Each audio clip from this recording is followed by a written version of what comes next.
Let's look into a little bit deeper on IAM users.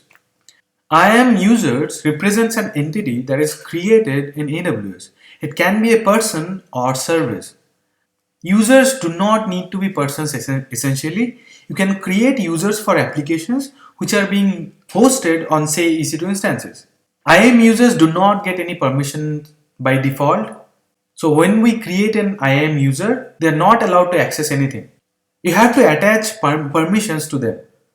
There can be different types of access requirements like programmatic access. User needs to make API calls from programs, or someone needs to use CLI to access AWS resources. In this case, application programs or CLIs need permission to access AWS resources.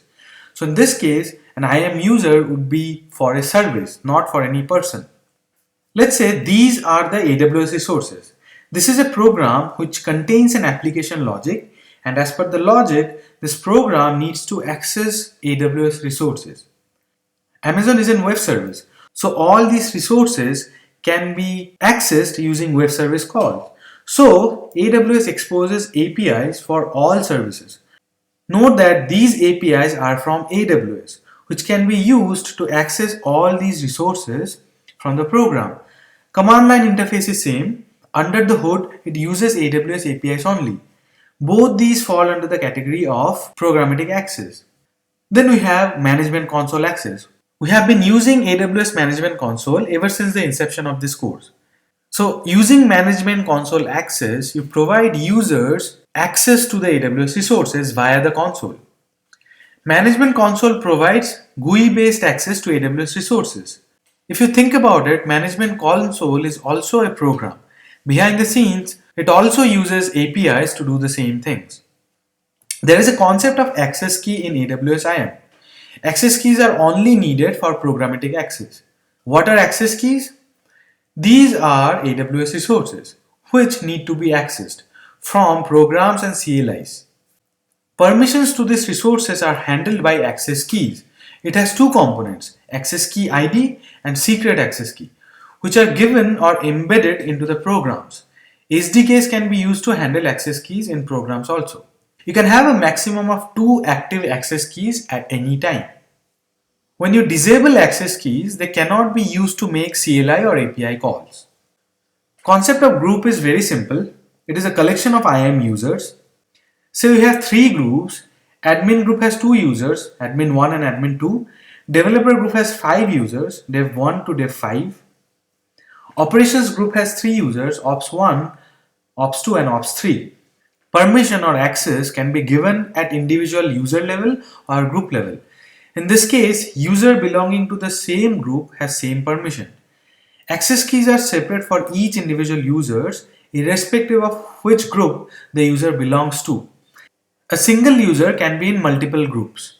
For example, dev1 user can be in admin group 2. In that case, this user will get access which have been given to both admin and developer group. Users can have a set of permissions on their own also, which can be different than the group a user belongs to. Suppose this green circle represents the permission which is attached to this group. Admin 1 and admin 2 will get these permissions the moment they are added to this group. These are different set of permissions attached to these individual users, which are completely different than the permission in the green circle. If you add one more user to this group, then this user will also inherit the permission attached to this group. But it does not have any other permission attached to it. If you want, you can give it a separate set of permissions too. For increased security, multi-factor authentication can be configured to protect AWS resources in an account. MFA adds extra security because it requires users to type a unique authentication code from an approved authentication device or SMS text message when they access AWS websites or services. There can be 2 types of MFA configuration. First one is security token based. In this type, each IAM user or the root user need to assign hardware or virtual MFA device. A virtual device is actually a software application running on a smartphone or other mobile devices that emulates a physical device.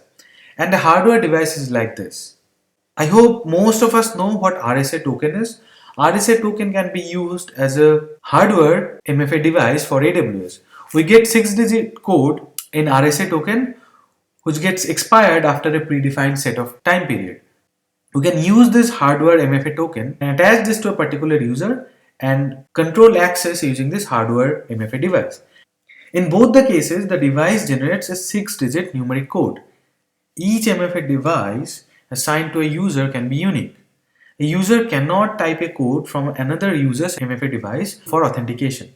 Second type is SMS text-based security token, wherein the IAM user is required to configure the phone number.